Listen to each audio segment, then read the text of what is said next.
Beneficiary designations are another form of ownership that can completely avoid probate court. It doesn't matter what your will would say because your will would not control these assets.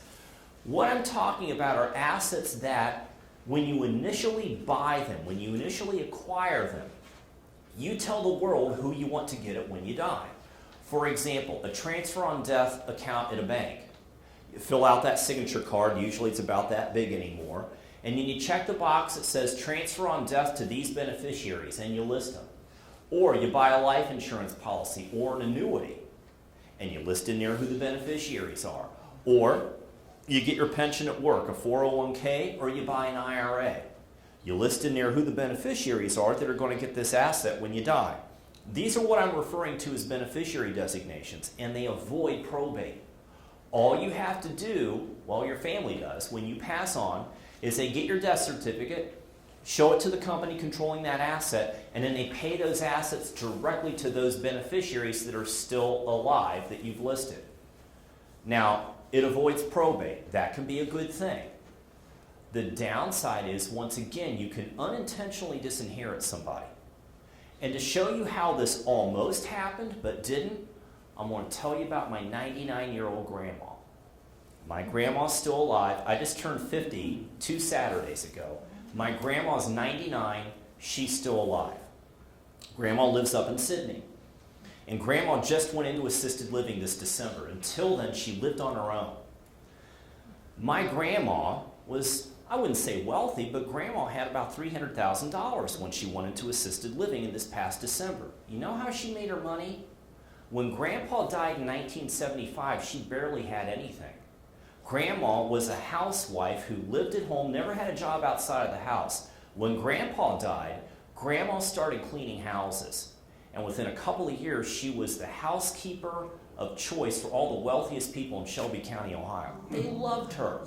I call my grandma the white tornado because wherever she goes, it's just a blur of activity and everything's clean afterwards. And they loved her. And what Grandma did is she lived on her Social Security and she banked every dime she made. Well, Grandpa died in the mid-70s. What was happening in the late 70s and early 80s? Horrible inflation. And you could go into the bank and get a CD for 15 or 20%. That's what Grandma did with every nickel she made. And she just kept rolling it over into CDs. And Grandma hardly had anything in 1975. Last December, she had almost $300,000. Well, my grandma's the kind of lady, obviously, as you can tell, she's not lazy, self-sufficient, does not like people having to fuss over her. So a couple of years ago, I'm up visiting with Grandma in Sydney, and Grandma initiates this conversation with me. And she starts out, "George, I know what you do." I'm like, "Oh, really, Grandma? What do I? Oh, I'm in trouble with Grandma. What have I been doing?" "George, you do a lot of probate work." "Yeah." She said, "George, when I die, there's not going to be any probate. There's not going to be any fuss over me. The nice lady at the bank told me what to do." "Really, Grandma? What's that?" Now she's starting to get my interest. "What did the nice lady at the bank tell you to do, Grandma?"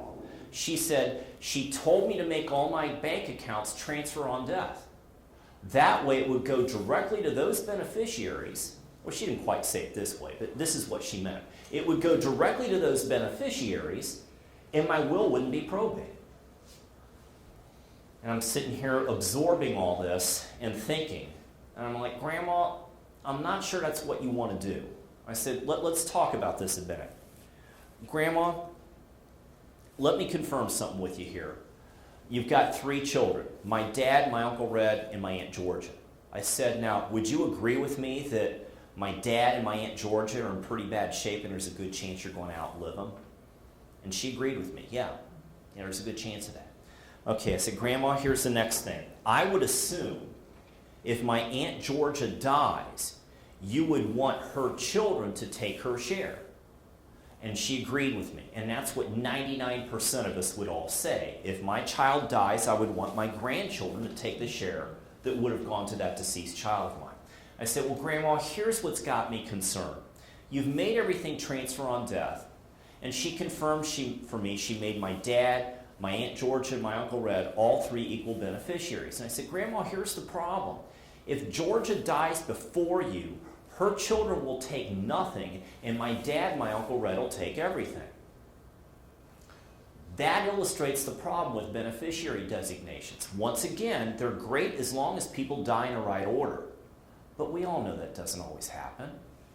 And if it doesn't happen, you could end up disinheriting someone by doing this plan my grandma had.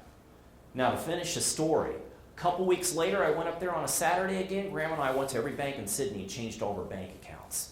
She didn't want that to happen. Here's the moral of the story. Beneficiary designations, just like joint and survivor designations, work great when things happen the way they normally do. But they're very primitive, brittle estate planning documents. There's no flexibility here. And if things don't go according to plan, bad results can occur. There's a better way to deal with this. It involves living trust, and we're going to discuss that here in a moment.